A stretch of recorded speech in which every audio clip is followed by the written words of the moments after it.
Good morning, good afternoon, good evening to all the respected dignitaries, speakers, honorable participants, and loving audience, all beautiful people present here from all around the globe. I'm Ms. Nada Ratkoch, IIU board member, country director, Croatia, president of Research Center IIU. Welcome you all to the first international conference on research threads in multidisciplinary scientific research on the topic Trends in Scientific Research, the second day event for all the educators around the globe, jointly organized by International Internship University, IIU Research Center, and Macedonian Association Doza Srekja. What to say after yesterday, an amazing day with great speakers, honorable speakers with such a great values, Dr. Mutmainah, Dr. Shatil, all great, Dr. Nayara. We need to continue with research. Why? Because research plays a very important role in whole processes, discovering new knowledge, development, new concepts, advancements of existing knowledge and theories. And also, very important, leading to a new understanding that was not previously known. Research is never limited to one field, only one field, and it has been done for almost every field. So, I'm now pleased and honored to present our great organizers. First organizer, International Internship University, IIU, is a leading virtual education system and global brand confederation, which is the most valuable and trusted worldwide and well reputed in delivering innovative programs. Globally, it is a trusted name for quality training programs and committed to provide better and virtual education to all the young learners of the globe. IIU is metamorphosing the conventional education system by cutting down the additional costs and providing access to more than 1,000 plus courses and internships to their learners across the globe with the help of its 1,000 plus global educators. In a short span of time, IIU has spread its wings in 195 countries and 6 continents under the strong leadership of its visionary founder. Mr. Piyush Pandit, sir, a committed, inspiring social activist, a passionate educationist from the last 2 decades, providing education to students from various social and cultural backgrounds. IIU has formed its 4 councils, namely Women Entrepreneur Council, International Student Development Council, International Youth Development Council, International Council of Educators. The main objective behind the councils is to provide support in every respect to the students, youths, women entrepreneurs, and educators. IIU is coming with the biggest knowledge exchange program called BICA. It is all for the students, and all the students are invited to be part of it. IIU have started the membership drive for the International Student Development Council. Registrations are open. Be the change with IIU. IIU Research Center by it is a unique hub establishment founded also by founder Mr. Piyush Pandit. And it gives an opportunity to the researchers, authors, educators, students, scholars across the globe and enhances the research opportunities, academic excellence, real-world problem solving, and knowledge creation and dissemination. It is the high caliber global educational team and it is dedicated to it. Research at IIU Research Center is the careful consideration of the study regarding a particular concern or problem using scientific methods. Me, Professor Nada Ratkoch, as a president of IIU Research Center, thinks if you have ever thought about how world be the world without education, research, science, innovation, technology, or any development of anything, then the IIU Research Center is the right place for you. At IIU Research Center, I said we can always begin when we want to develop something new to contribute to the knowledge in our education as the best and reliable way to understand and act of the complexities of various issues that education are facing. Our next organizer is Macedonian Association Doza Strekia. Macedonian Association Doza Strekia is an organization that works and helps children and adults with disabilities and inclusion. Organization works on education, workshops, projects, art workshops, workshops on healthy food, ecology, sign languages, music, and education for these children and adults.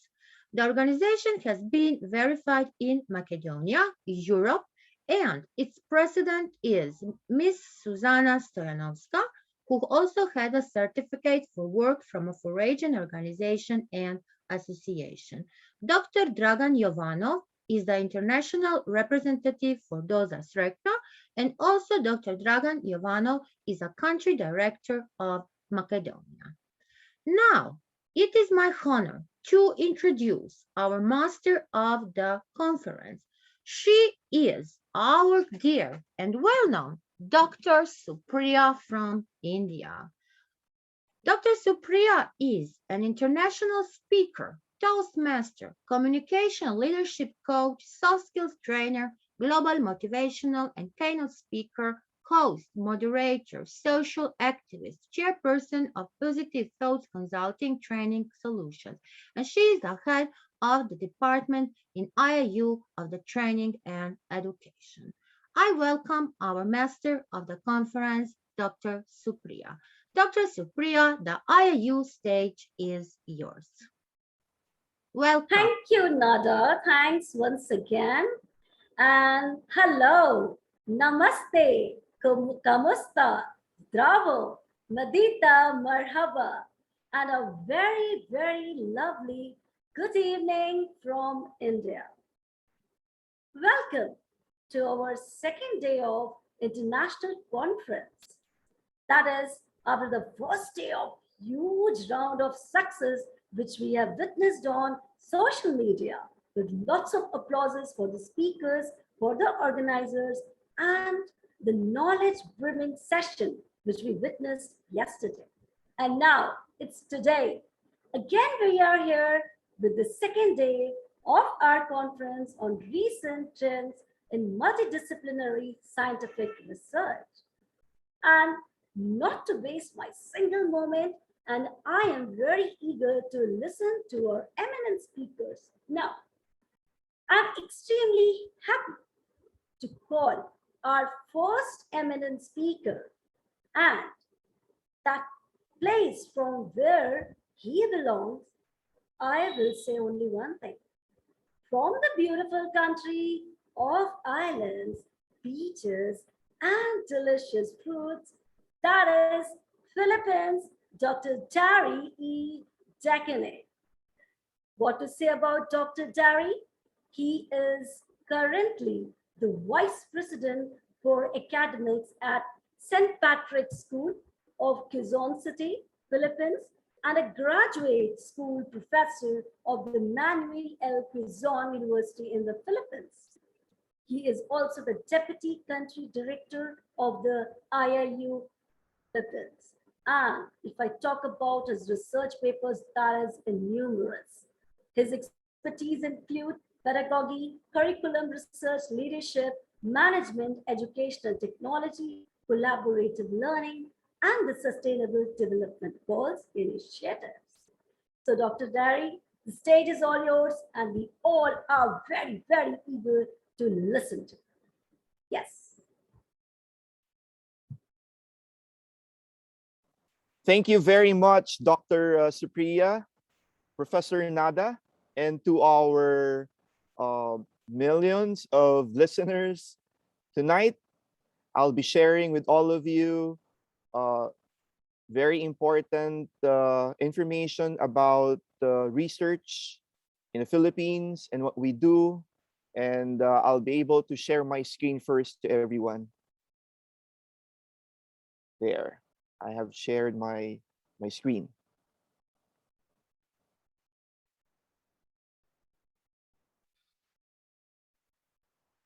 All right. So my presentation for tonight is all about the basic education research agenda transitioning to the new normal of learning. Research is not only for the higher education, but research is also for the basic education. I'd like to be able to share to everyone what we do in the Philippines, and hopefully we'll be able to learn from what we have been doing in terms of advancement in the scientific research. We all know that COVID-19 hit us really hard in terms of everything, from knowledge to the physical things and the way we do things today. COVID-19 have changes. And even most of the professors who are teaching research have been greatly affected on how to teach research. And even our students themselves had difficulty during this pandemic. But despite the pandemic, learning must continue. And the COVID-19's impact felt by researchers, scientists, students talk about conducting research during a pandemic. And in the difficult times that we had, again, learning would still be continuing. While a single virion of the SARS-CoV-2 is only an approximately 50 to 200 nanometers in diameter, the impact of COVID-19 pandemic on psychological science has been large and disrupting the conduct of research and forcing scientists, researchers, and the educators to adapt their work to continue its progress. Now, the big question is that how has research been affected by the COVID-19 pandemic? The COVID-19 pandemic has affected a variety of researchers, again, students and the academics in general. As institutions in or of the higher education and basic education have limited in-person activities, research and training have been disrupted. And many students have faced new barriers as a result of the pandemic felt by the teachers' experiences. And I'd like to share to everyone the research agenda that hopefully could be a model to many of the countries there as we do it here in the Philippines is aligned to the implementation of the basic education learning continuity plan. The Department of Education in the Philippines have required all of the schools from the private and the public schools to create their learning continuity plan for them to be able to continue schooling. With the implementation of this basic education learning continuity plan, and the last 2 years not yet declared to be COVID-free in the Philippines, schools acknowledges the concerns, issues, the problems and gaps, and the corresponding solutions, innovations, interventions in the accomplishment of the mandates of the academe. And the scope of this basic education research agenda will guide researchers from schools, the divisions, the region, and even the very central office of the Department of Education in the Philippines. And this research agenda plays a vital role in every school as to provide a thematic roadmap for research proposals to be implemented, evaluate the effectiveness of the basic education learning continuity plan, and other initiatives implemented during the pandemic. And also to create, hopefully, a research journal that will serve as a repository of the best practices and interventions for easy reference. And to build on gains from existing research, from the teachers to the students, generate new knowledge on less explored but priority fields of basic education, and systematically focus on the Department of Education's attention on relevant education issues, and to maximize available resources for research. Now, all of the things that I'm saying was in accordance to a Department of Education Order number 39 way back in 2016, but it remains to be relevant even today in 2022. And learning is the core of any schools in the world. However, schools are not only learner-centered institutions. They must go beyond it. And organizations that constantly incorporates this learning process in implementing education policies and programs consist with its vision to with envisioning students who passionately love their country and whose values and competencies enable them to realize their full potential and contribute meaningfully to build the nation. And as a learner-centered institutions, we should continuously improve ourselves to better serve our stakeholders, which is our student. And there are terms that we have to understand from the term research. We all know this one. And the research agenda, it's a document containing the list of priority education research areas to guide the Department of Education and its stakeholders in the conduct of research, even during this time of the pandemic. And the principles in the conduct of the basic education research should be number one, it should be excellent. The influence of research on education decisions and actions. Quality research is expected. There should be integrity. The highest ethical standards shall be applied to basic education research. Whether or not human subjects are involved, researchers must ensure that they study or that the study will not cause people harm. And of course, we talk about openness. The Department of Education acknowledges the importance of collaboration in its work, including, of course, research, and it emphasizes the need to engage more partners in basic education research and to employ multidisciplinary perspectives.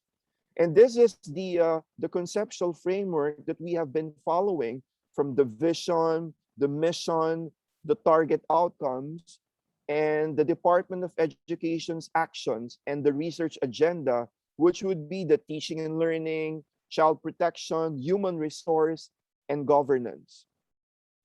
And aligned with this implementation of the Basic Education Learning Continuity Plan and the Department of Education's research, the following are the research agenda for the future of what students and the teachers are doing. The level of implementation of Basic Education Learning Continuity Plan. So there should be studies regarding this one or research.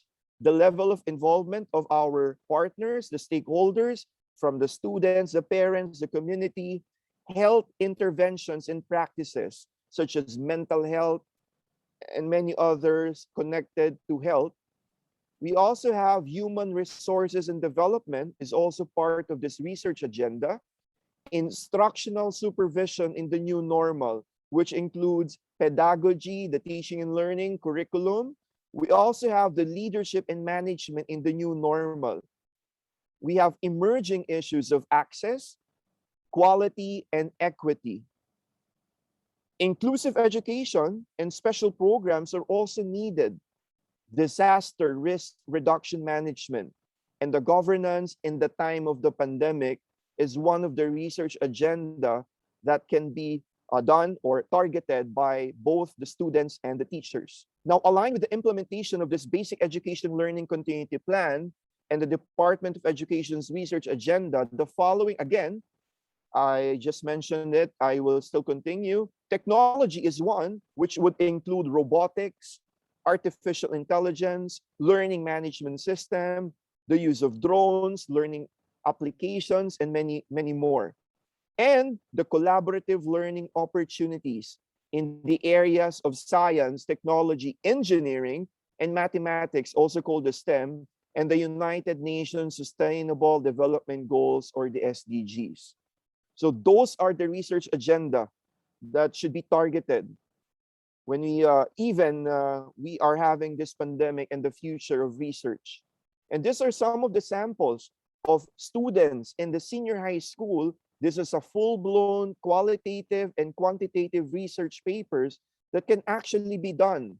For example, there was this phenomenological study of the collaborative online international learning program of St. Patrick's School of Quezon City in relation to SDG number 12, a teacher's perception, made or created by one of their students of St. Patrick. Another one, again, was a collaborative learning research paper conducted by the student. And what is interesting, this grade 12 student, his name is Carl Mangahas, who did a research paper about academic burnout. Imagine a senior high school student been able to have created a full-blown research paper, of course, with the help of the research advisor. Another one is a comparative analysis on the college preparedness of private and public senior high school students that have undergone online learning. So it's possible. We also have here um, uh, a STEM-related research project which involves ingredients of an insecticide using coffee, mint, candy, and ginger.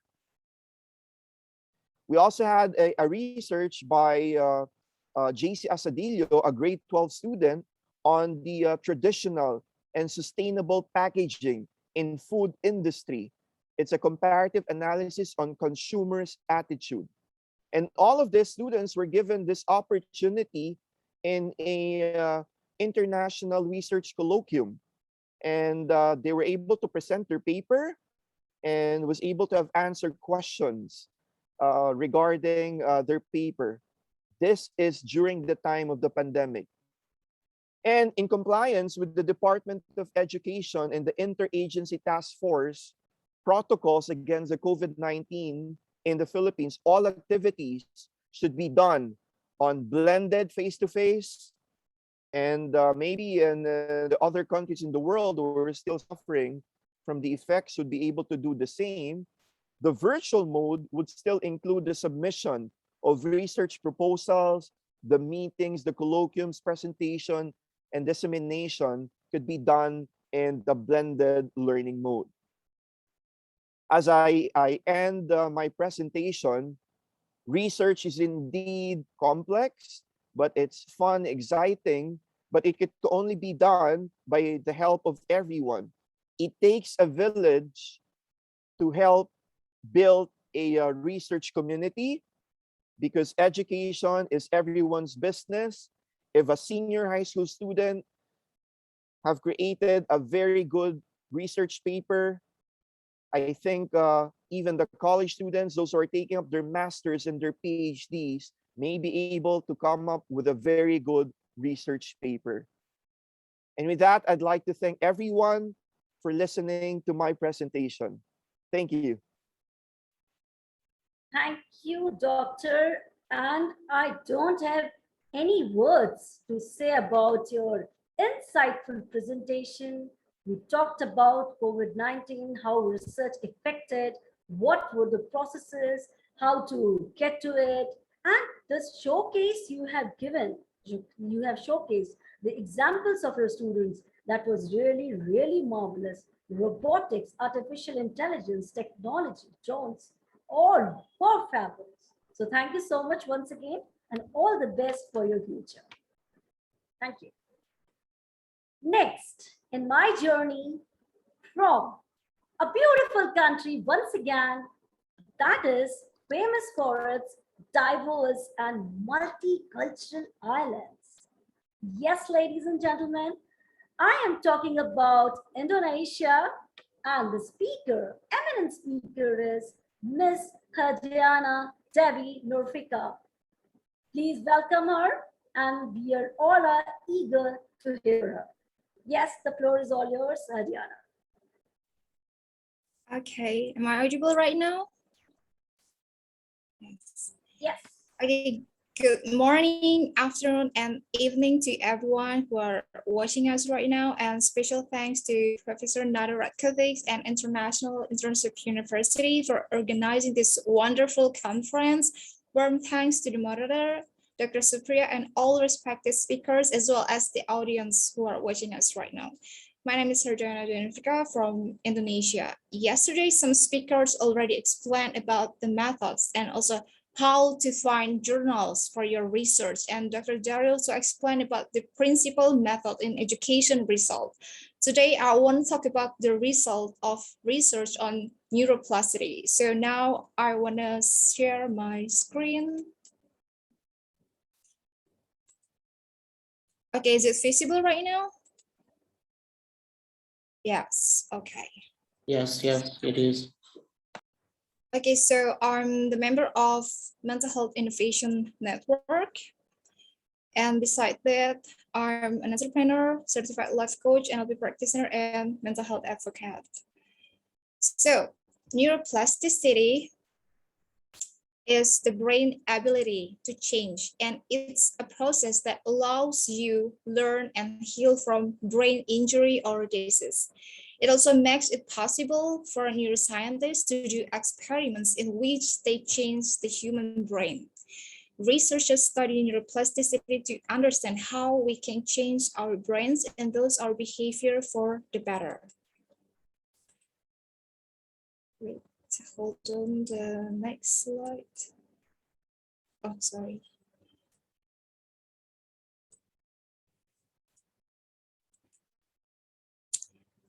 So from both basic and applied point of view, it's important to understand how neuroplasticity works. For example, ongoing research in the field of neuroplasticity shows that negative environmental triggers like not getting enough care, being poor, or being ignored, or being stressed can make a person more likely to develop psychological disorders or make it harder for them to deal with stress later in their life. And according to Rappaport and Goktai in the brain plasticity healthy research, they said that the brain's ability to adapt both structurally and functionally makes childhood the preferred period for many surgical interventions that are less effective if delayed until adulthood. Understanding neuroplasticity during childhood and adolescence and investigating methods to foster this process across the lifespan could help to counteract negative outcomes associated with the environmental factors and possibly neurodegeneration later in life. So as you can see this video, okay, there are 86 million neurons are constantly firing in our brains.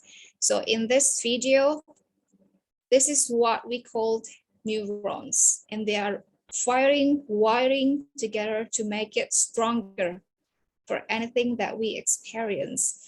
So we get 60,000 to 80,000 thoughts every day, and they are 80% negative and 95% repetitive. But habitual thoughts from neural pathways can be rerouted to form new pathway and evoke positivity. Like you can see, even though there is significant amounts of negative thoughts, like 80%, that's a huge number, the neurons have the ability to reroute it and evoke the positivity. So now this is how you can reprogram your brains. In this video, this is what we call as neural pathways. It connects relatively distant areas of the brain or nervous system. Each pathway is associated with particular action or behavior. So there are so many neurons on our brain, and all of them are trying to rewiring and connect it. So every time we think, feel, or do something, we strengthen these pathways. Habits are well-traveled pathways, so our brain finds these things easy to do. So the more you do something, they can find it easily to reach the patterns. So what actually neuroplasticity image, as you can see over here, if you have new thoughts and skills, the neurons carve out the new pathway. So they make a new line or a new pathways in our brain. And if you do that in repetition or in practice, it can strengthen these patterns, forming new habits. So from tiny pathways, it can become bigger.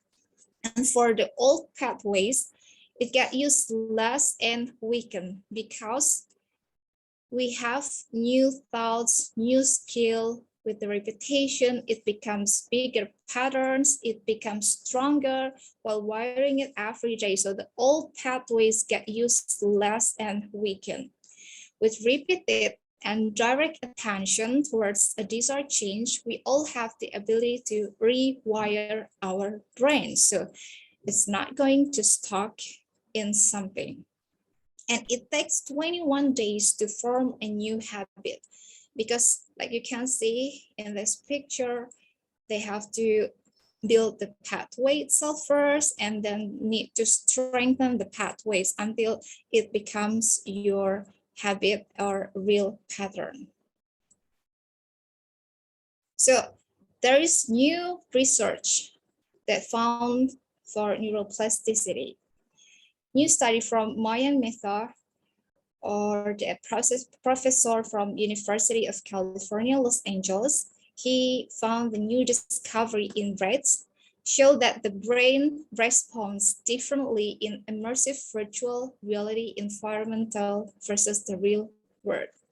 This finding could help scientists understand how the brain brings together sensory information from different sources to create a cohesive picture of the world around us. It could also pave the way for virtual reality therapy. For learning and memory,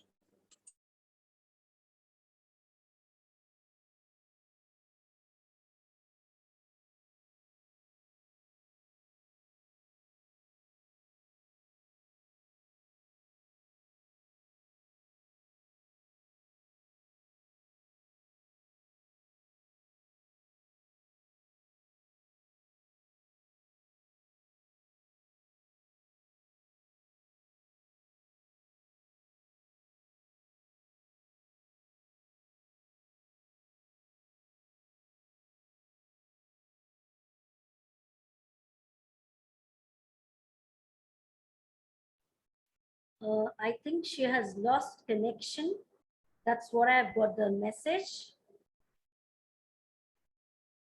Is it so? Okay, not an issue. It happens. This is the world of technology. And we have to bear the technical glitches.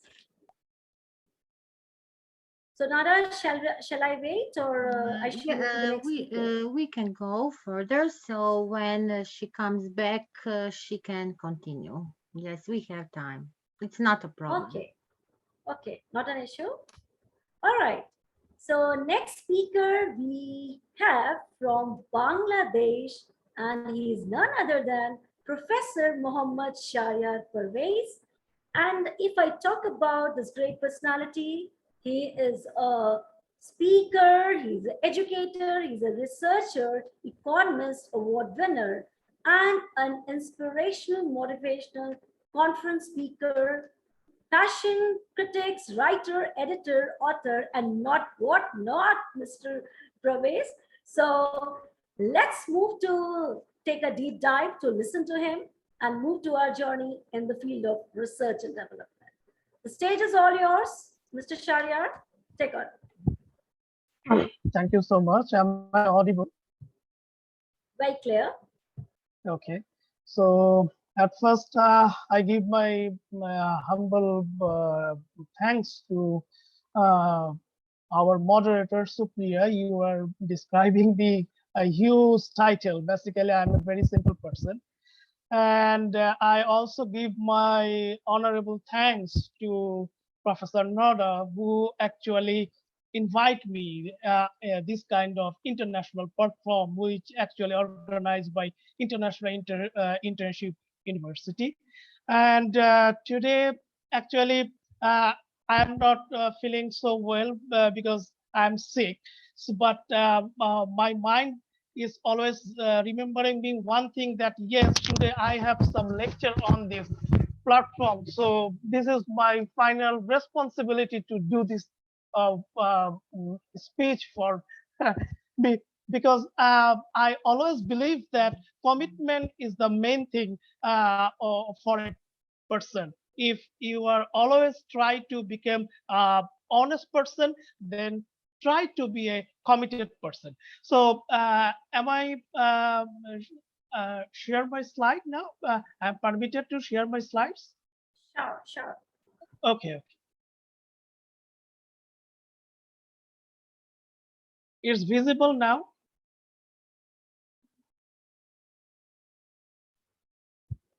Yes, it is. Okay. So these are my brief discussion description. Already, moderator Dr. Supriya already said. Today's my spotlight pick is business research process and its scientific implementation. And what is actually research? Research is the process of finding solution to a problem after a thought study and analysis of situational facts. So the main point is the facts. And what is business research? Because when we say that it is research and it is related with business, then it must related to the manager to make informed decision to successfully deal with the problem. It is related with the business problem. And another point is here that the result are carefully analysis of data gathered, and because here company is related and we know that companies always try to make the profit, that is profit maximization. So types of business research, actually we can divide it in various types, but basically there are applied research and also the basic research. And why it is important for manager to know about the research? Because his problem solving, decision making tools are here. It is competition related, it is risk related, it is investment related, and it is also related with the hiring the researcher and consultant more effectively. Another point is come that scientific investigation. So when we are in a business research, we must understand the observation, identification of problem, and also we must have the theoretical framework. We have the hypothesis, research design, data collection, data analysis, data implementation, and so on. Now, there are 7 types of process in hypothetical detective method, that is observation, problem identification, also theoretical framework, hypothesis, then research design, logical analysis, and so on. Like I have limited time in my hand, so I am just go through it quite quickly. Like in a problem formula, we have one point that well begun is half done. So where do you research the topic come from? The idea for a research project. One of the most common source of research idea is the experience of practical problem in the field, and also review the literature. And literature review is another important part for the researcher. Those who are actually in the MS program or in the PhD program must review the literature. Without reviewing the literature, it is not possible to come to find out the research gap. Without finding out the research gap, it is not possible to find out your main problem. So these are the level of measurement. Like we have some variable, we have some attribute, we have some value, we have some relationship, we have some ratio, interval, and so on. The point is here that the research cycle, we have questioning, then planning, then gathering the data, sorting out and synthesize, and also evaluating and also reporting. These are the research cycle which is important for every researcher in business. And also we have some information needs that is level to stay competitive. It means that almost every organization has engaged in research at some level to state competitiveness. Then companies gather data both from within and outside organization, in-house and outside the organization, and also gather, analysis, and synthesize the main information. Also, the important factor is ICT is very much important for the business research, also communication, also technology, also information. Because in this era, we are in a global village. So the whole global world inside my hand, like my palm uh, in my what is called in my cell phone, in my laptop, in my palm top. So ICT is very much important for this era. Now the research process, we already mentioned this thing. The point is here that one of the important thing is measuring the rating scale. We have some categorized like Likert scale, one of the most important part for the business research. Here is 5-point Likert scale is here, but now they are in this world. We have the 7-point Likert scale. We have also here like disagree, mostly disagree, agree, natural, mostly like, then dislike. All these things are related in the Likert scale. We have the ranking scale, and also we have some measurability like reliability and validity. Another point is come, that is data collection method. In the data collection method, a very much important point is how can we collect the data. Both the primary source and secondary source is very much important for the data collection. For the business research, the primary is made, but also you must emphasize the secondary source, because in the economical research, in the financial research, so you must collect the secondary source of data. And you have considered the questionnaire method, the observation method, and motivational technique. And also the sampling technique, you must have some sampling as a subset of the population. And as a MSc student or PhD student, you must know that how can, which method you are applying for your sampling technique. There are various types of method actually are here, because sampling is very much important for research, because study a sample rather than entire population is sometimes lead to more reliable result, because it is related to your time, your cost, and also your human resources. And data analysis, you have some data analysis part. You have that you are organizing the data, you are preparing the data, then you are related, using the related software to analyze this data. And in the descriptive statistics, you have some descriptive statistics, also inferential statistics, which is related with t-test, that is called analysis of variation, ANOVA, also analysis of covariance, regression analysis, correlated. You have some software is here now, like you have Strata, you have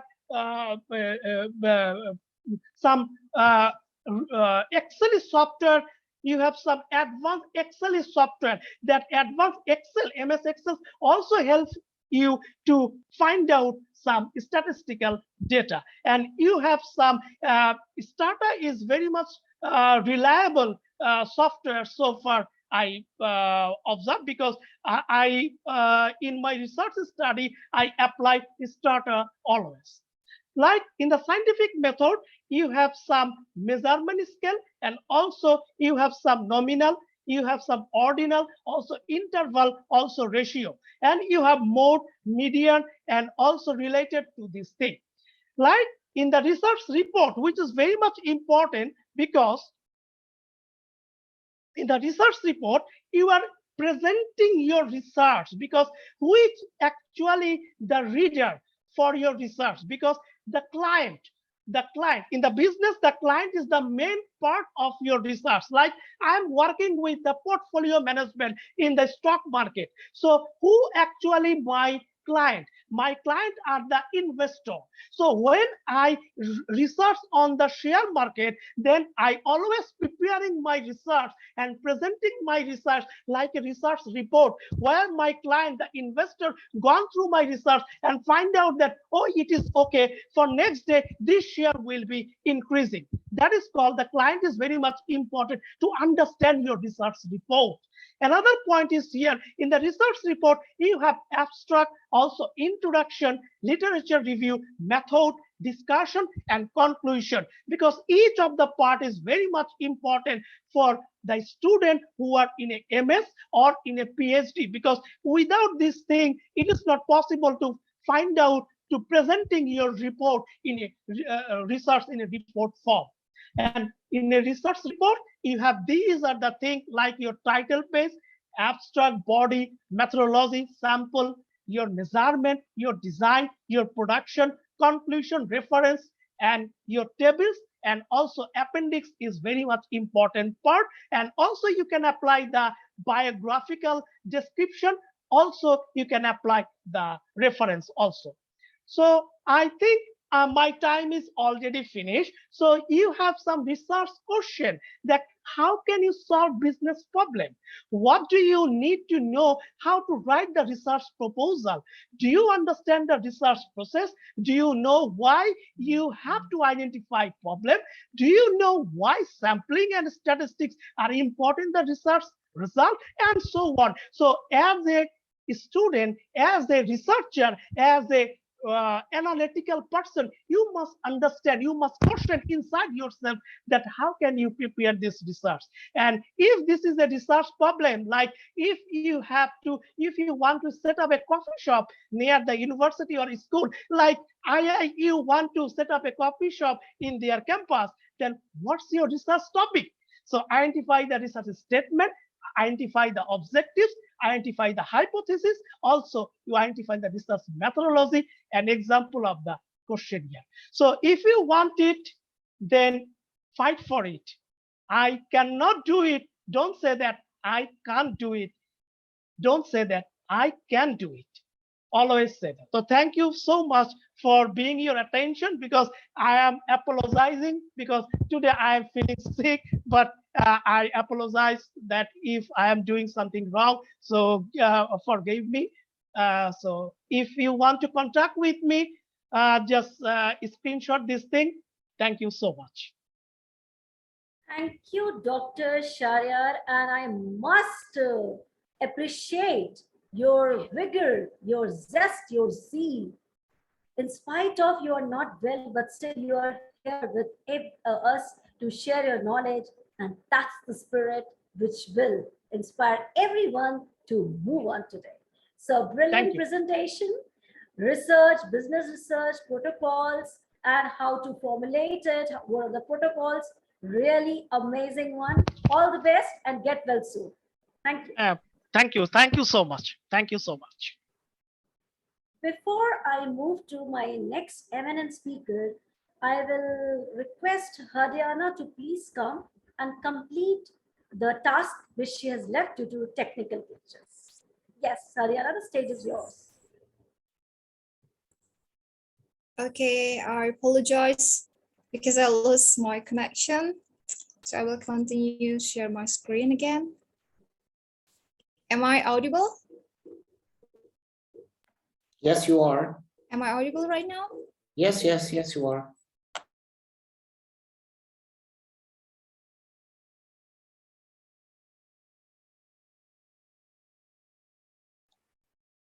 I think that we lost her again. Oh, so we lost her Yes, she tries again. to. Yes, she tries to share, and now I think no, she's here. Okay. Haryana, Okay. please, can we I go? will try to close your start video and try only the audio, only the voice. You can close your video and start.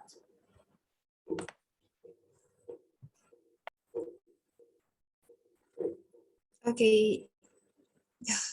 Is it visible right now? Not yet. Yes. Not yet. It is. Okay. It is great. Yes. Great.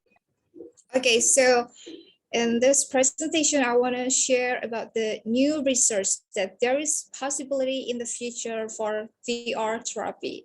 So I'm going to continue what I lost before. So from study by Mayank Mehta, a professor from University of California, Los Angeles, he found that new discovery in rat shows that the brain responds differently in immersive virtual reality environments versus the real world.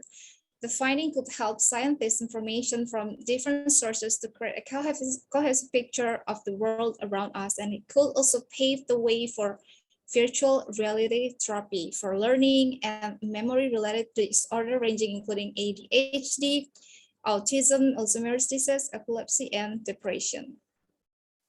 So in this research, Dr. Mehta's team also discovers something else surprising.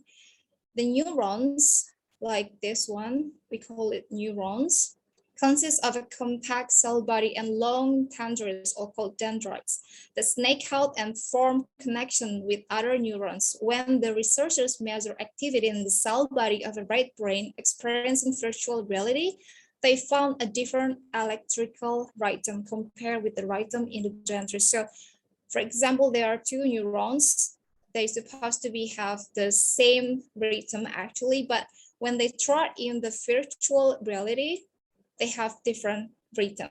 And the two different parts of the neuron are going into their own rhythm. They are the theta wave that we usually know that, and the other one is eta wave.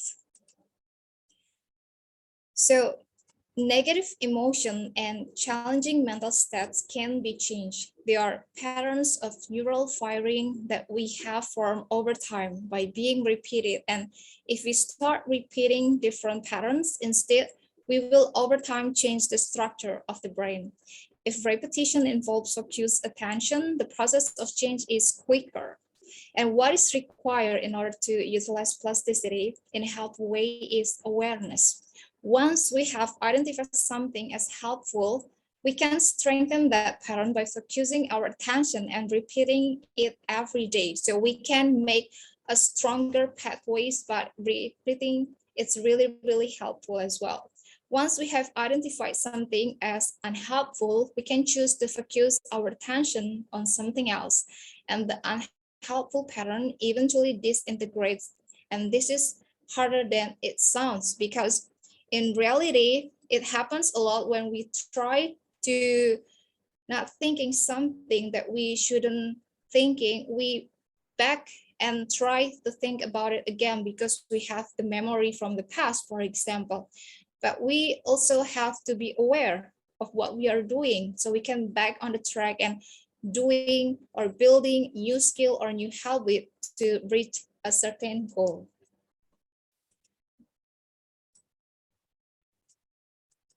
Okay, so for changing the brain, short and often is more efficient than long and infrequent. If you are learning something new, like playing a new instrument, daily practice is significantly better than a 1 hour practice on the weekend. For adults, 20 minutes per day is enough. For children, only 6 minutes of focused attention on the new skill. So if you want to go to the gym to get a better shape, if you want to try to learn new language, if you want to try reach something new and everything, it's better to make in the chunk. I mean, you can make it in a short period of time, but doing it every day because it makes the brain have the neural pathways stronger by doing it every day. And if you just doing it 1 hour directly, for example, then the connection between the neurons are not stronger related to each other because they just have the tick for one second, for example, but then they lost the other connection. That's why it's really important because our brain wiring it together in a frequently time. And it's required in order to efficiently build a new neural network by doing it repeatedly. This doesn't even have to be in consecutive minutes. You can break it up as much as you like. If you're learning to drive a car, short segments are non-confident. But if you're practicing emotional awareness or down regulation of stress, you can benefit doing this by several times in a week. So whatever you are focused your attention on frequently becomes a strong neural networks that is really easily activated with the thoughts, images, emotion, and bodily sensation that go with it. Think about the example of neural network called I cannot do this, like the previous speaker already talked about a little bit. When you want to say I cannot do this, we have to get rid of that thought from our mind, because this thought may lead to thoughts of being humiliated in court or images of angry faces and a strong sense of dread in your stomach. This network may be activated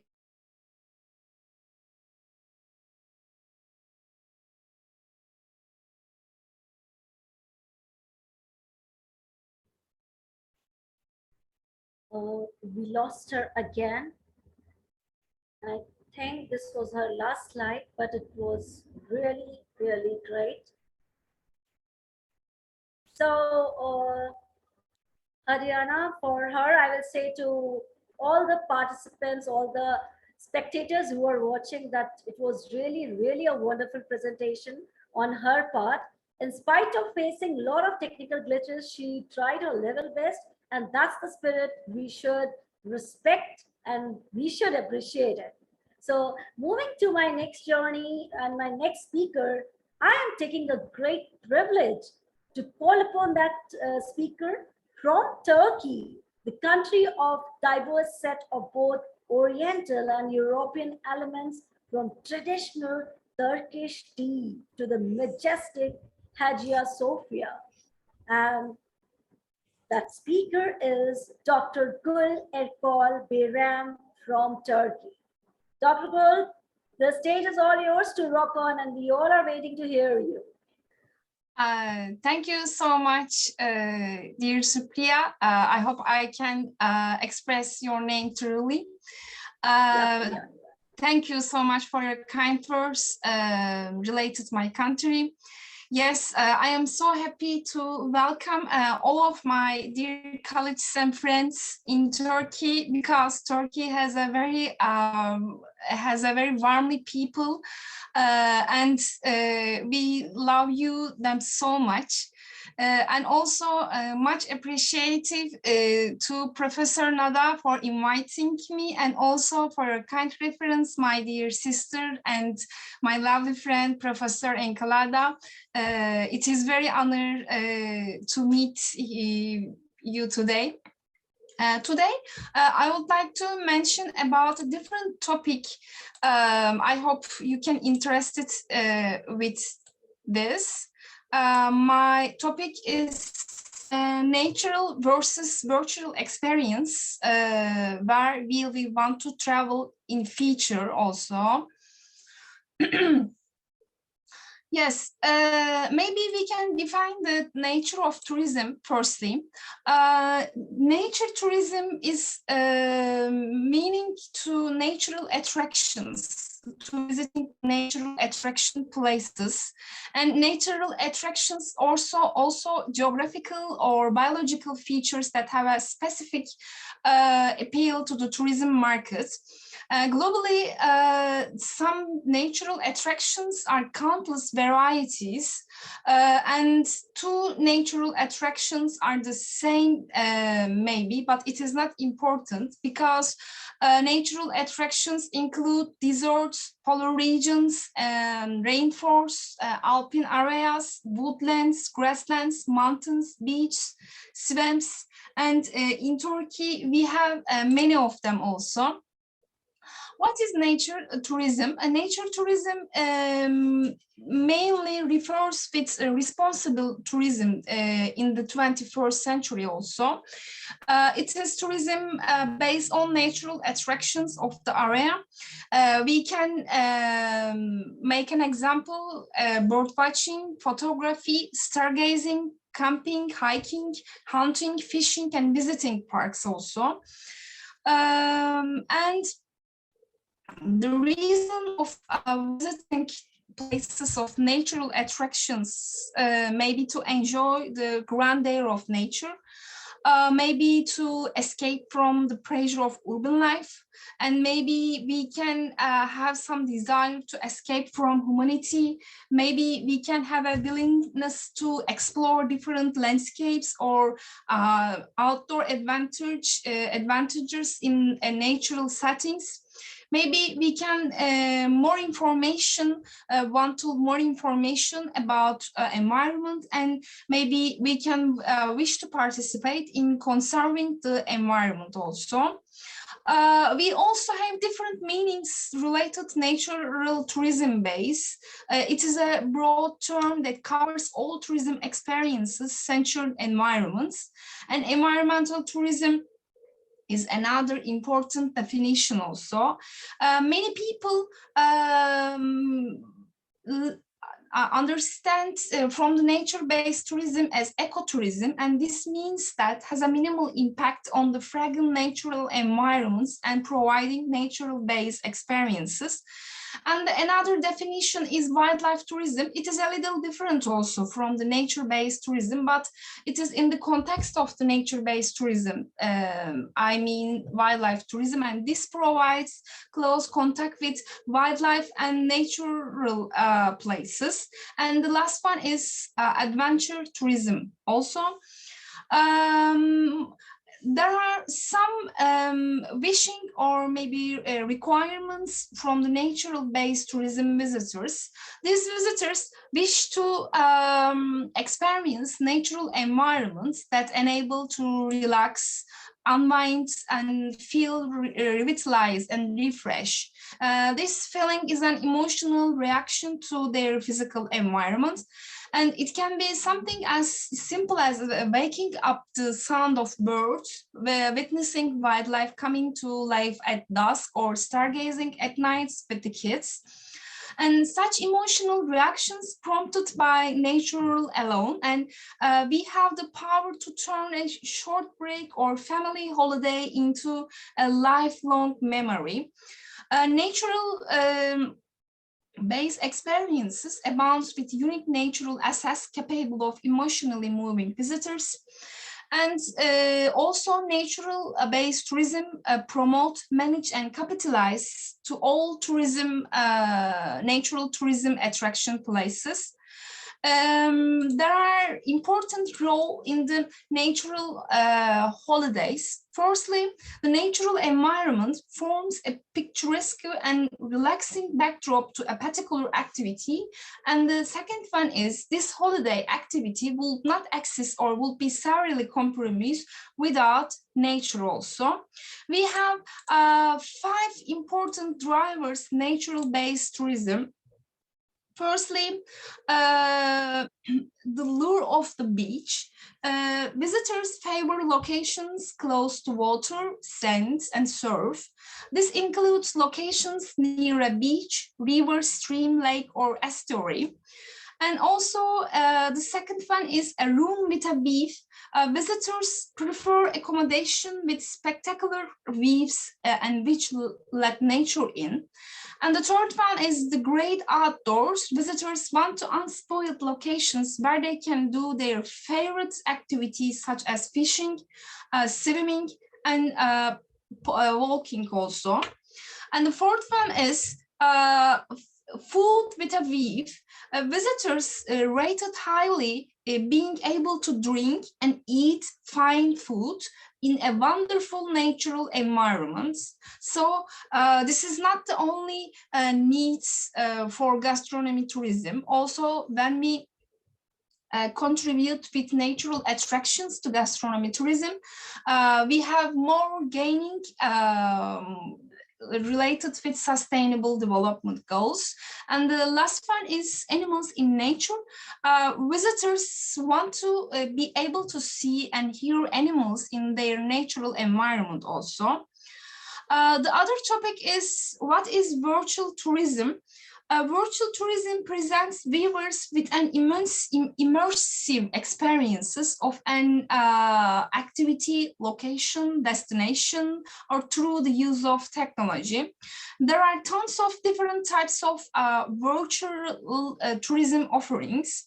But there is a usually combination of virtual reality, images, video, audio, narration, interactivity, and other multimedia formats to provide an experience of a destination that a user cannot get through images or websites alone.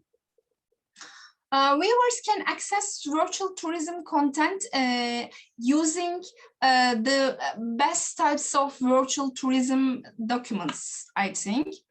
And we have a few benefits of virtual tourism because viewers can experience activities, locations, and destinations from the comfort of their homes. There are many clear benefits to virtual tourism. Most obvious of these benefits is that viewers can see the experience a destination without traveling to it, which means they aren't limited by available flights, travel logistic, safety concerns, or whether destinations are open. They don't even have to think about time zones or weather conditions. And also, for hotels and destinations, the clear benefit is the ability to stay top of mind with potential customers and to highlight a location, amenities, and offerings also. And I think there are also great marketing opportunities by virtual tourism technology. The viewer can control what they see of a destination, experiencing some virtual tourism tools, and all aspects of a destination can be showcased in a high resolution.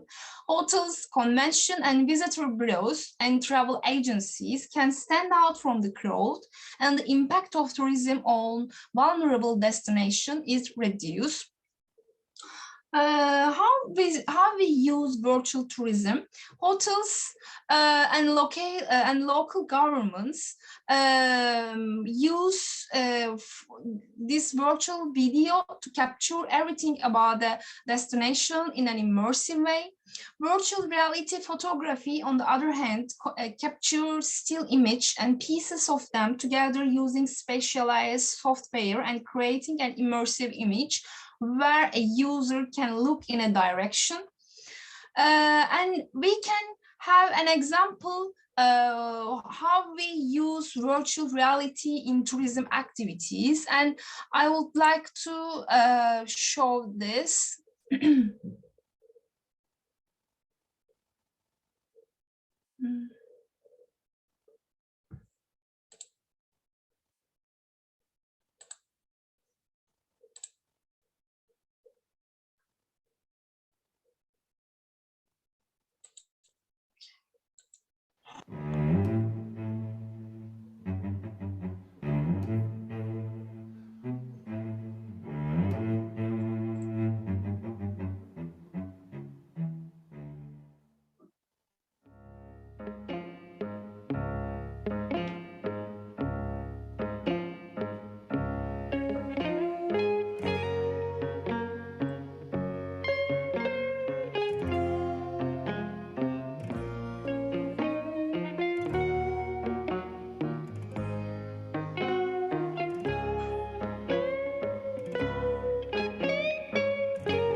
Another good example of the how virtual tourism type is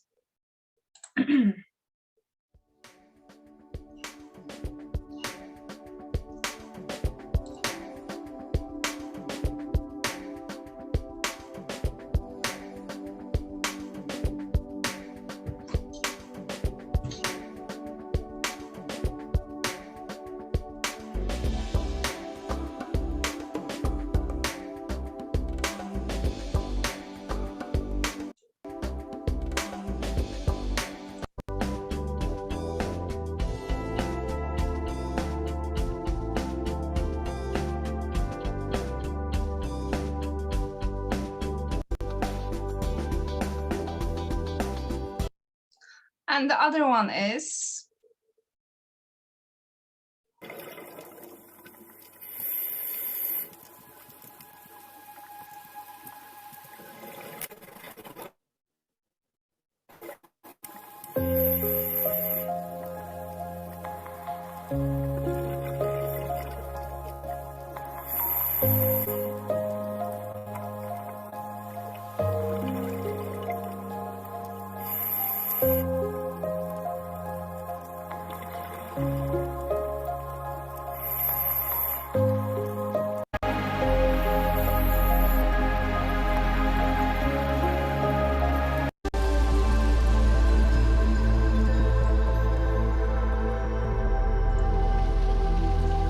yes. How can hotels capitalize on virtual tourism trends? This means maybe if we have few experiences that guests return for time and time again, this is a great place to start with our virtual tourism experience. We can give our viewers as a tour of our hotels, sandy beach and decor and spectacular views also. And we are some evolution on the metaverse to metaverse finally. And metaverse is witnessing a lot of changes with advent of latest technologies. And it is a fictional world. It is basically a network of 3D virtual universe with a key focus on social connection. And we can interact with people, we can work, we can play, show, travel, and eat together. According to the many authorities, it is a speculation of the web as the only universal world which is promoted by the use of augmented reality and virtual headset. In the near future, Metaverse has the full potential of creating some of the most immersive experiences in tourism. While shopping, most people try to tease before actually buying them. Metaverse can completely transform the travel industry by providing tourists with virtual experience before finalizing their trips. This will take the concepts of try before you buy to the next level also. And finally, I would like to finish with some of the important metaverse touristic example.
Even though the main goal is to attract to the actual place, the virtual reality experience can offer the opportunity to bring people closer, to make who are not able to visit the place in the real life, as now we have experienced it.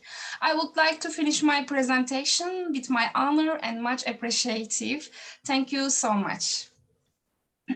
Thank you, Dr. Gul, and what a beautiful and creative presentation you have given, you have shared with us. And the virtual tourism, if you talk about sitting here, and I mean, everybody was amazed. You know, I was spellbound looking to you, to your presentation, and the virtual beautiful, we all were enjoying. So hats off to you for your great presentation. Well done. Thank you so much. Well, moving to my next eminent personality or guest speaker, we have Dr. Enkeleda Lulas from Kosovo, and she is Doctor of Science in Finance and Accounting, Economy, and a professor assistant at the Faculty of Management in Tourism, Hospitality, and Environment. So let's welcome Dr. Enkeleda, and we all are very, very eager to hear you. Hi, can you hear me? Yeah, very clear. Greetings to all of you, and thank you so much, dear Supriya. Thank you so very much. Great presentation, my dear sister, Prof. Gul. Hello, my lovely friend, Professor Nada. Thank you once again for inviting me. Really, I'm very honored and grateful to be here. Just a moment, I will share my screen. Also, I will speak quickly because my time is limited. Can you see my screen clearly? Yes, very clear. Okay, thank you once again. Really, I'm very glad and honored to be here. Today, I will talk about financial behavior of households in relation to savings, a reflection of the financial situation for emergencies, especially with this difficult time with pandemic COVID-19. So I am Professor Enkeleda Lulay from Kosovo. I work at the University Haji Zeka Faculty of Management in Tourism, Hospitality and Environment. I am Professor of Finance and Accounting. In this slide, you can see theory, households, economy, and in the end results. We have so many theories about saving, consumption, money, families, households, economy, etc. Also, I will make a relation with my paper published in Web of Science, conducted in my country, Kosovo, in 2,000 families, based related with savings and consumption as well. So what next? We all know people who have lost money or not saved properly. Please keep in mind, because it's very important to make good financial behavior in relation to savings. Surround yourself with friends and family that allow you to be yourself. However, financial advisors will help households' economies a lot in terms of savings in financial and financial behavior. So some economics models have agreed that households need to effectively save money to cope with emergencies, as I mentioned before, especially with this difficult time with pandemic. What next? So the key is to identify what you are doing. Example, with your money or with savings or with consumption, etc. Remember that a family can be covered by debt by buying luxury items, example, car or house or clothing of expensive brands, etc. And please keep in mind, do not become one of those families that do not save for emergencies just to look beautiful in the eyes of others. What next? So households that save for emergency have higher incomes and are financially educated or have better financial behavior than households that are not financially educated. It's very, very important for households, all families, to know that financial behavior to save helps to get out of the emergency situation. So some of the previous practices or research or another reports about savings and consumption emphasize that households have been uninformed about financial behavior in relation to savings. Then other findings on financial behavior in relation to savings emphasize that are low-income households that save more in various forms than higher income and more educated families. Therefore, programs about savings or consumption or money should be designed to adapt to the needs and barriers related to savings. Households with a good financial behavior have increased savings. And what next? As I mentioned before, I will make a relation with my papers. You can see in this slide 3 factors. Example, factor number 1, or financial behavior related to savings. Factor number 2, or savings funds based on financial behavior. And in the end, factor number 3, or implication or non-savings due to financial behavior. For to know more about these 3 factors, you will see in the next slide. So what next? In this slide, you can see 2 hypotheses. The main hypothesis, saving factors and financial behavior are not important, do not have a positive effect on households for emergencies. And the alternative hypothesis, savings factors and financial behavior are very important or have a positive effect on households for emergencies. What next? So in this slide also you will see the results based on these variables: gender, age, employment, members of the family, in the end income. So in the employment variables, the largest answer was given by full-time employees in a percentage, 41.6%, or in the gender variables, women gave the greatest answer in a percentage, 60.8%. In the age variables, the largest answer was given by persons in the group age 25 to 34 years in a percentage of 14%. In the family variables, the person who gave the largest answer have families of 3 to 5 members, or 44.8%. In the income variables within the family, the monthly income is 300 to 500 euros, or in a percentage 24.8%. And what next? So in this slide, you can see the results, as I mentioned before, are included 3 factors. So the results based on the factor number 1, or financial behavior in relation to savings. The results explain that 91% for factor number 1, or financial behavior in relation to savings, depends on the independent variables. Example, savings and investment are very important for all families, or unspent money savings, or savings such as deposits, or non-withdrawal of money from accounts, or another independent variable, savings for necessities and survival of the family, or savings for health and emergency saving funds, and savings related to the financial situation. So while 9% depends on the other variables outside this model.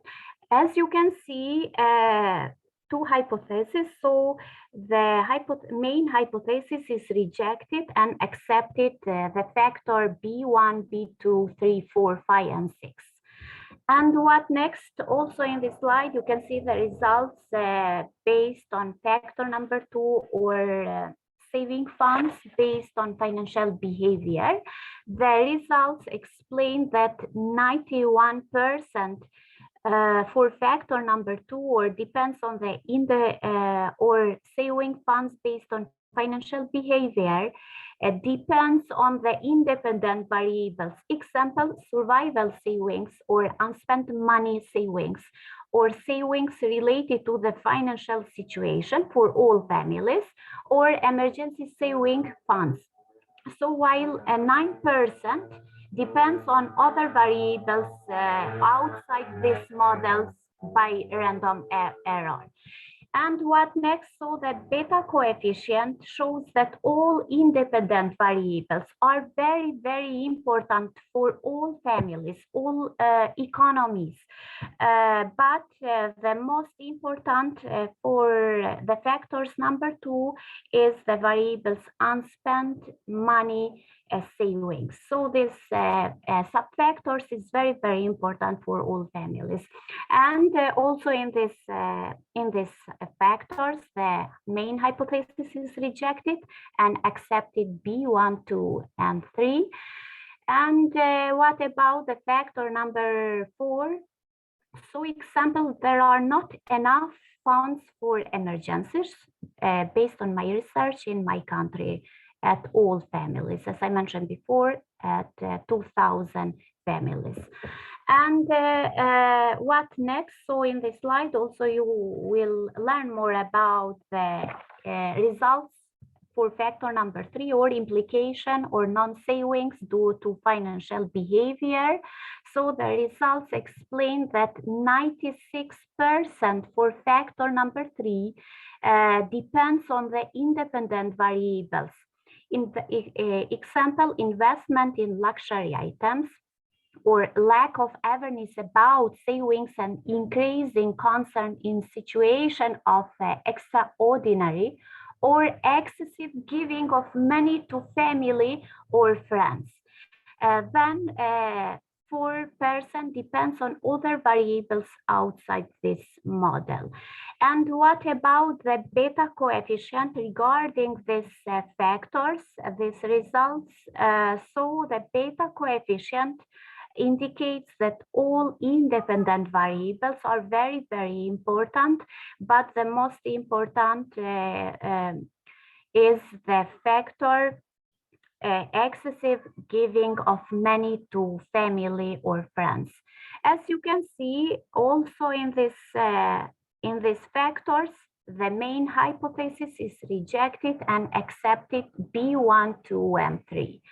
And what about this slide? So in this slide, you can see some conclusion and recommendation.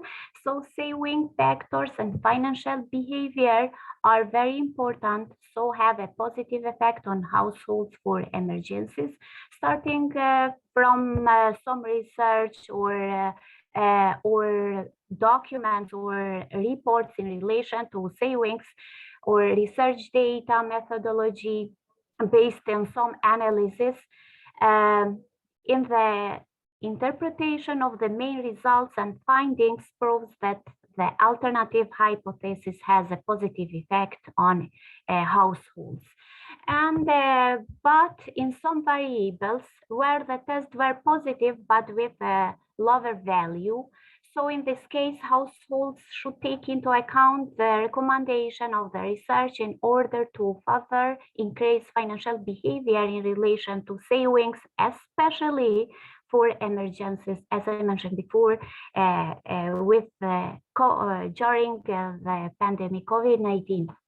And what about recommendation?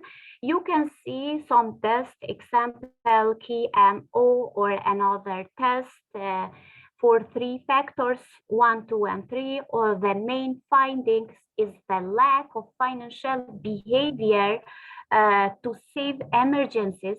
These findings are very important in order for households to be aware in terms of financial behavior, because there is no emergency fund to cover their needs.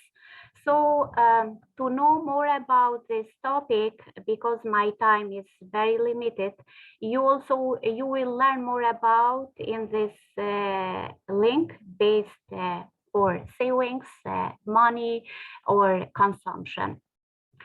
And thank you so very much. If you have any question, please feel free to ask me. Thank you for your attention. Thank you for attention. I hope you enjoyed my presentation.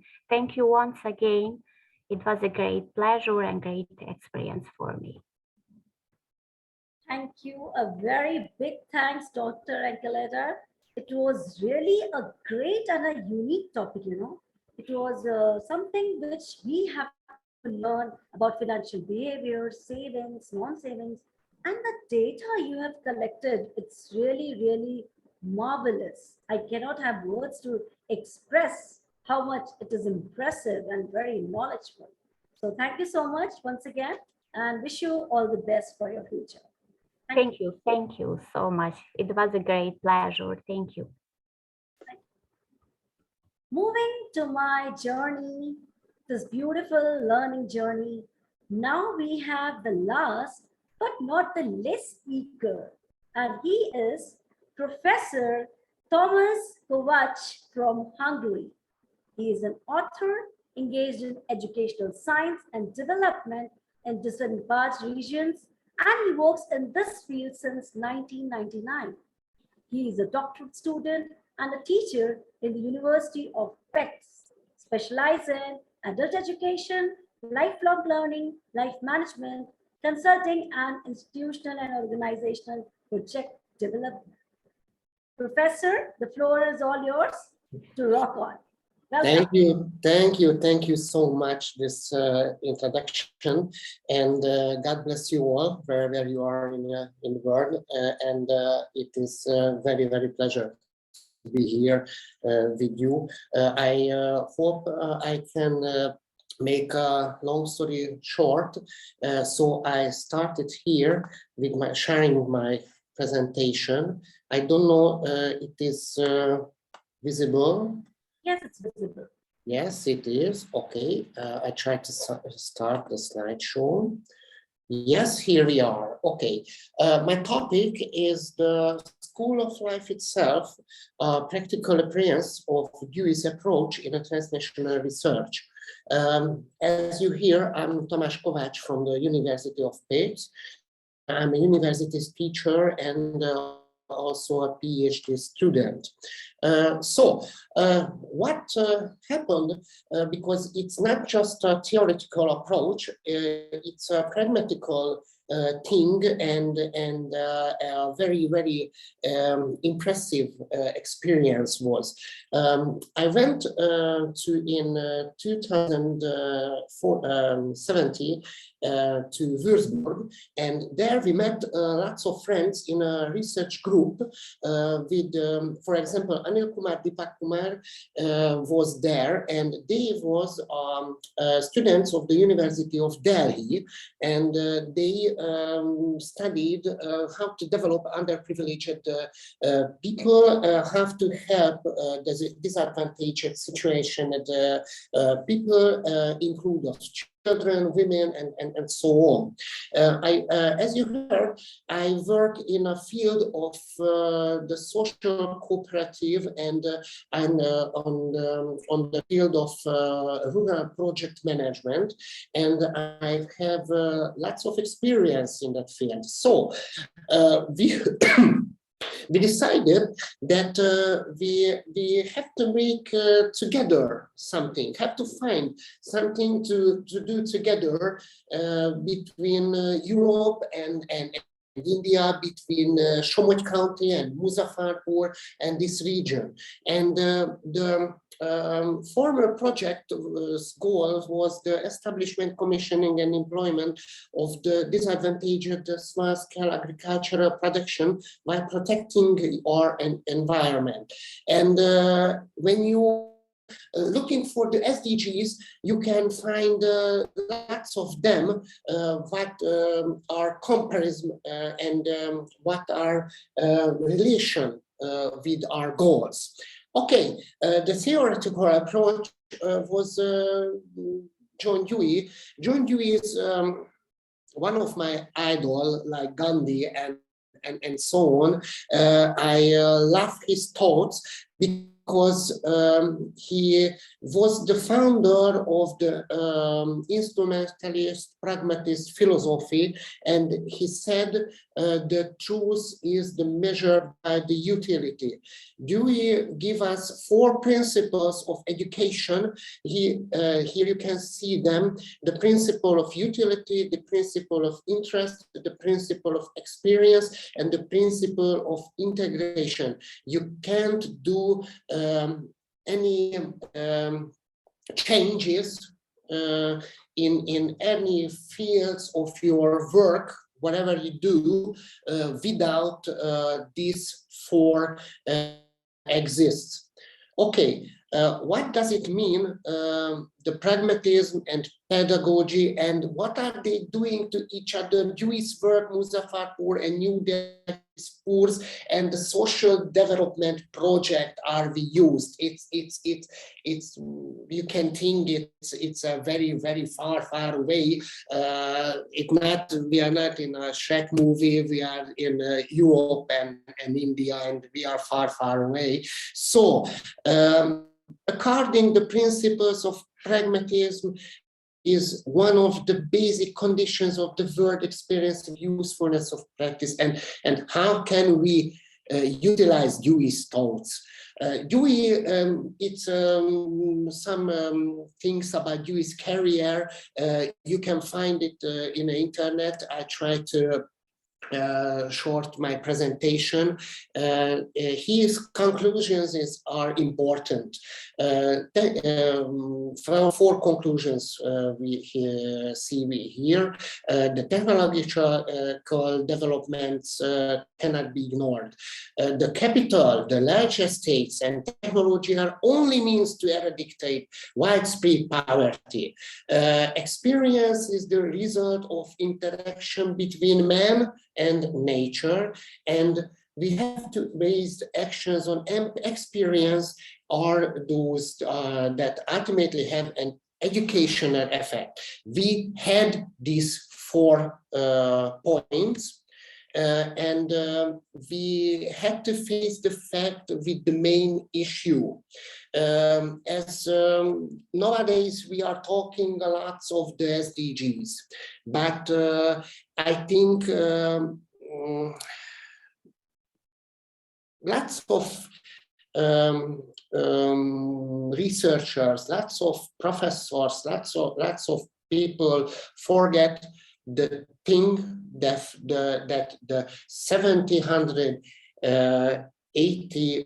58 million adults remain unable to read or write a simple sentence.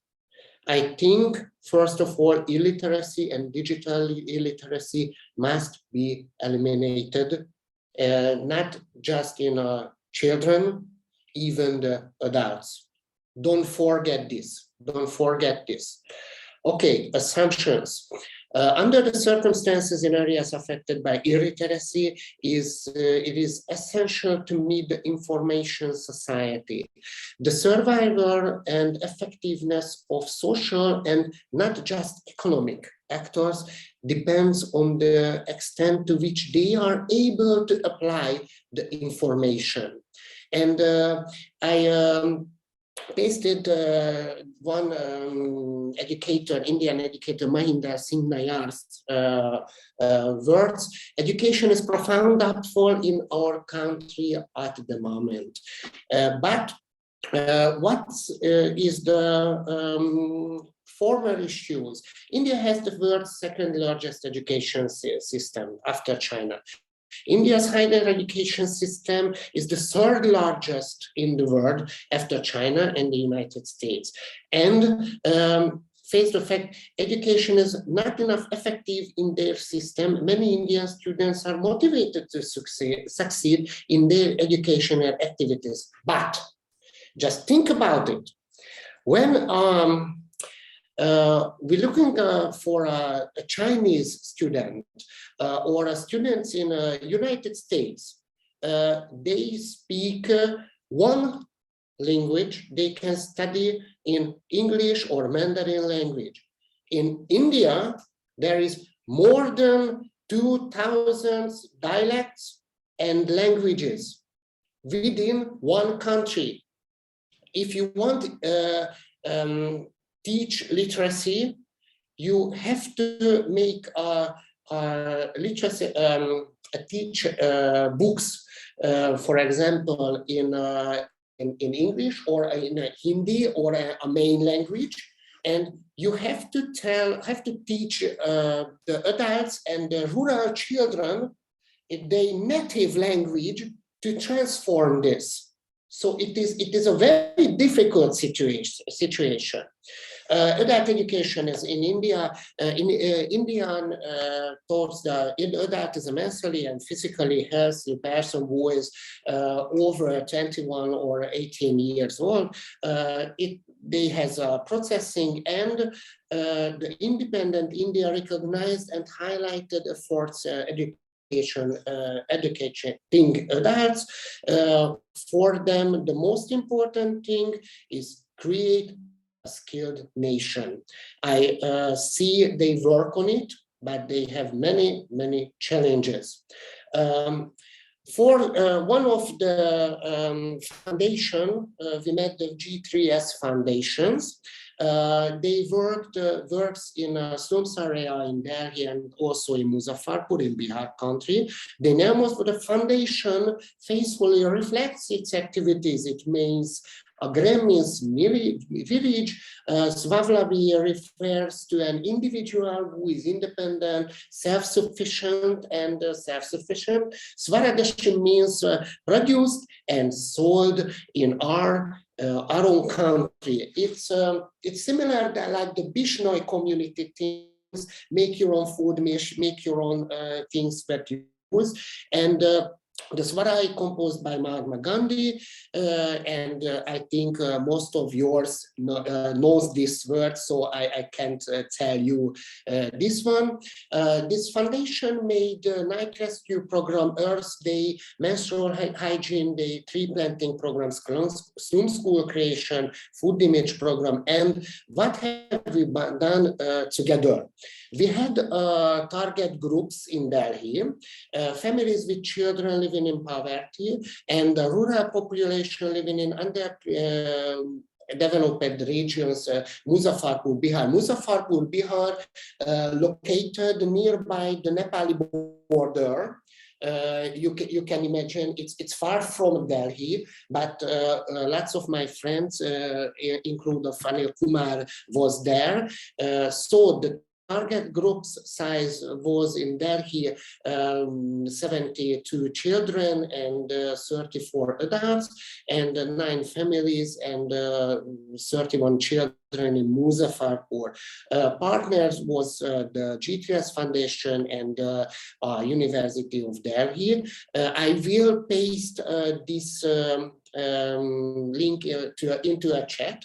You can visit a short movie about this. It's about 20 minutes.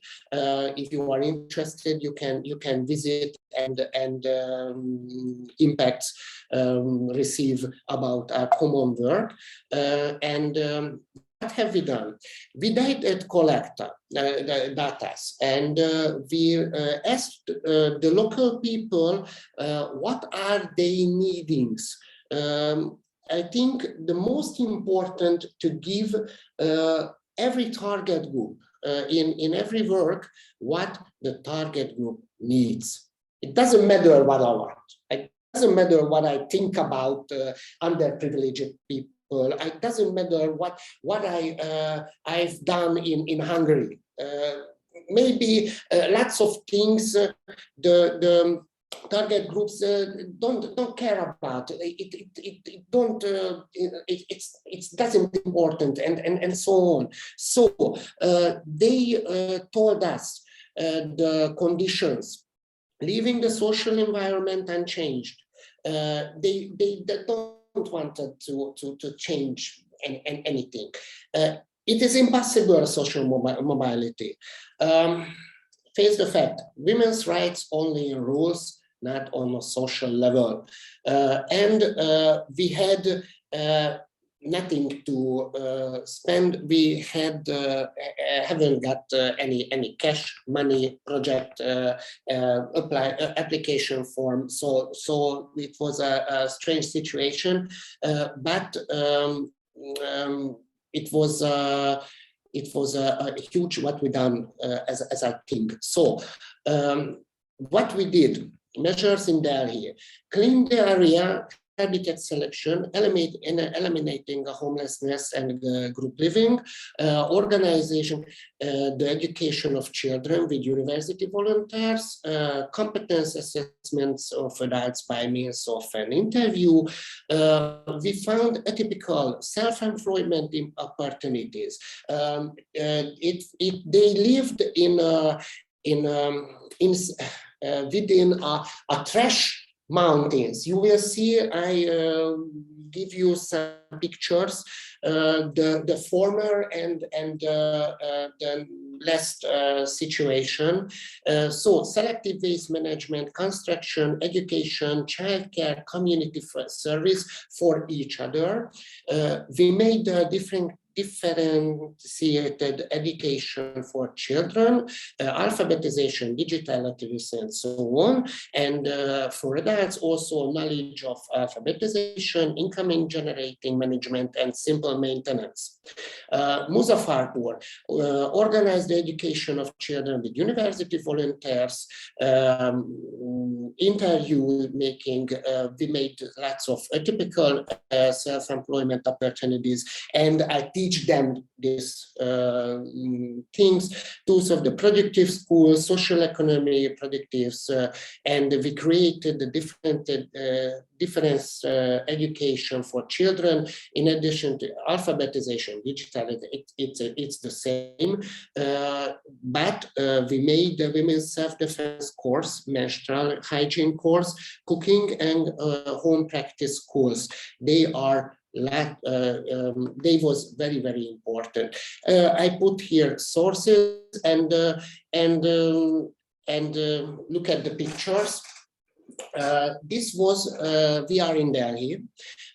This was that place before we began our work. Here you can see Deepak, my friend Deepak Kumar, and with volunteers, we built these houses for families. Before this, they lived inside the trash mountains, so you can't explain these places. This is our first community place. It made by bamboo and nylon and so on. But when it rains or something happens, the community can be together and do activities. These are our children over there. It was when I was there last time, it was a Holi, so we celebrated the Holi, our children again, together, here with Deepak Kumar.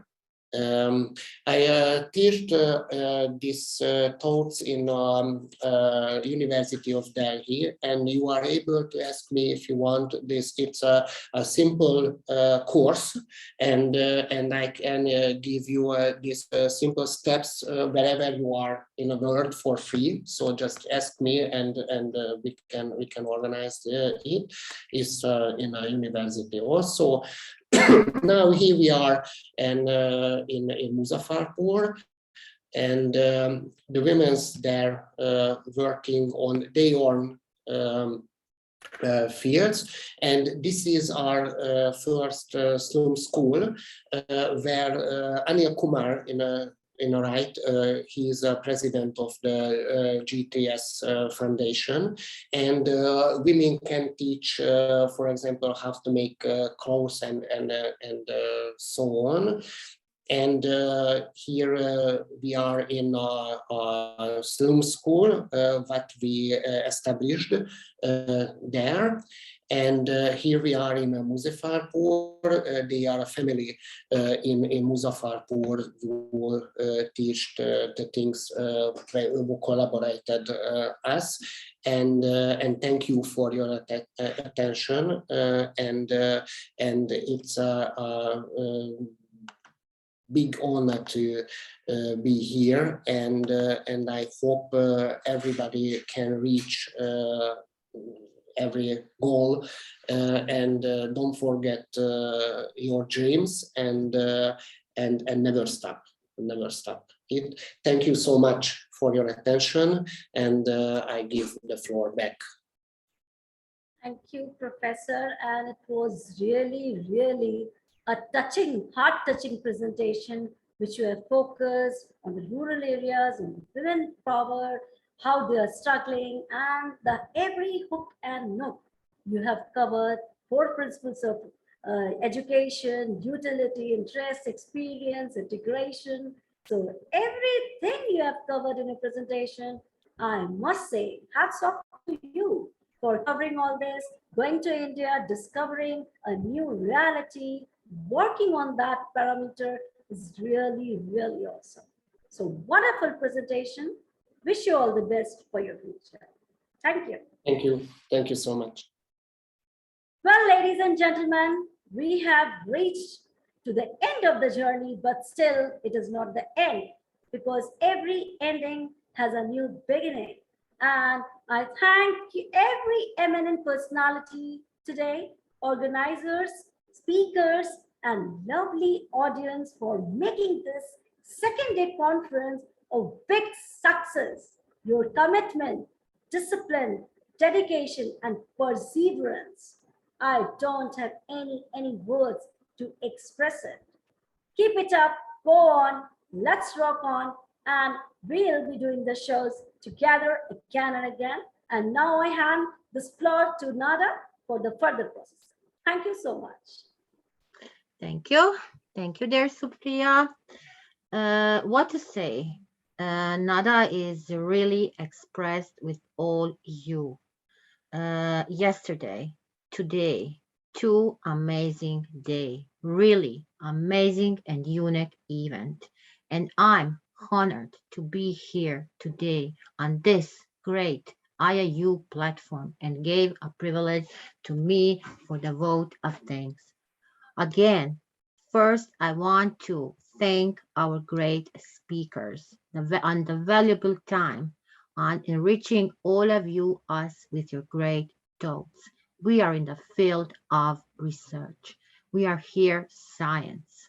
You see today, every field is touched. Tourism, finance, neurology, so there, I don't know what to say. Each one of you were very inspired and very motivated. But I want to tell each one of you today, Dr. Derry from Philippines, great work. Philippines are really happy to have you as educator and please continue your work and we will make many things together. Dr. Herdiana, never the network is the problem. The issues you have, we already forget because you make a great presentation, you make a great speech, and you gave me and to all our listeners to think how our brain is working. Dear Professor Shariat, you come today sick on this event. Thank you. Thank you for learning us in the business how to make a research. Also, you mentioned many trends in research and what to use in each segment. Dr. Gul, great Dr. Gul from Turkey. Thank you. That virtual tourism, the model you make, uh, that main tourism, I never see before and listen that because tourism is not my field. Croatia is a rich country for tourism, but my field are another. I learned today a lot of things. My lovely sister, Dr. Enkelada, what to say? How to how to save money, how is the influence on the household. Yes, you said you don't have time today, but be sure that you will be very soon here again on this platform and you will explain us your whole model. Professor Thomas, what a honor to have you. really happy to know you, to listen you, and to have you from the Hungary. You are the first person from Hungary that I knew who is making great great work in science and research. But I don't want to forget our great speakers from yesterday, because yesterday we need to finish. So I didn't mention nothing about them. Dr. Romero, congratulations, great work. And today and yesterday, we see that we have great science from the Philippines. Dr. Mario, your speech was very inspirative. Dr. Mutmanach, we don't need to explain. I always said Dr. Mutmanach is very, very smart. She's so beautiful, so smart, and very intelligent. And she gave us yesterday a lot about her work in ICT and in many other fields. We have a refresh from India, Dr. Sheetal. Dr. Sheetal was talking about the SDGs. Dr. Sheetal is a great young researcher, and also hope that we will soon repeat this, and that 10 minutes limit will not be a 10 minutes limit. You will have the time you need to speak. Dr. Nayara, beautiful friend from Egypt. Yesterday, she made a great journey through the research. She explained each one step for the researching in 10 minutes. Congratulations. And we have Dr. Alexandra from Serbia. Dr. Alexandra Ivetic, she's academic from Serbia, and yesterday, she makes comparison with the great people from her country. Albert Einstein. Albert Einstein, you know all who is he. He's coming from Serbia, and her inventions are made through his work and other work. Our lovely master of ceremony, Dr. Supriya, thank you. Thank you for your great work this 2 days and for motivating and inspiring us. Uh, our my co-organizer, Dr. Dragan Jovanov, congratulations. I want to say a few words more about Doza Srekya because uh, Doza Srekya works a lot on the project. It is an organization which works with the students with inclusion. We are sending today from IIU Great Platform from IIU Research Center greetings to the president of Doza Srekya, Ms. Suzana Stoyanovska. Thank you for being with us. And Dr. Dragan, international representative of Dozia Sreka. So in the future, we will continue again making great conferences to help everyone. That is a message from Macedonia. Thank you. Thank you.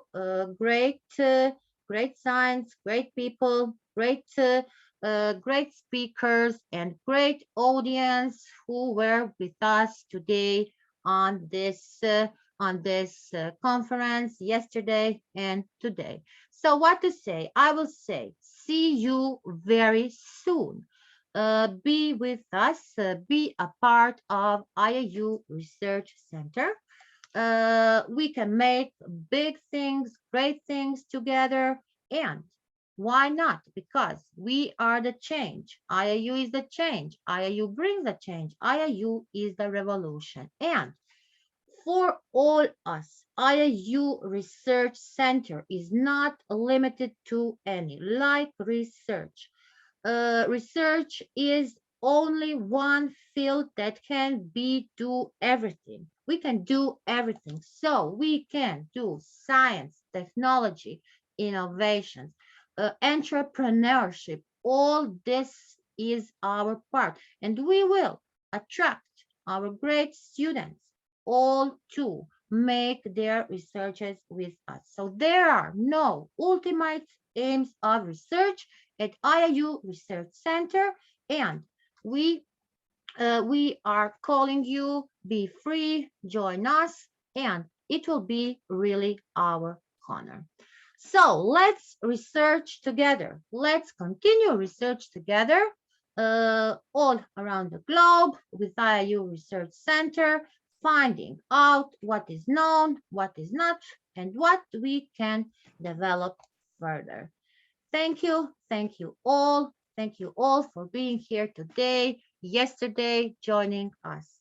Till the next conference or till our next event.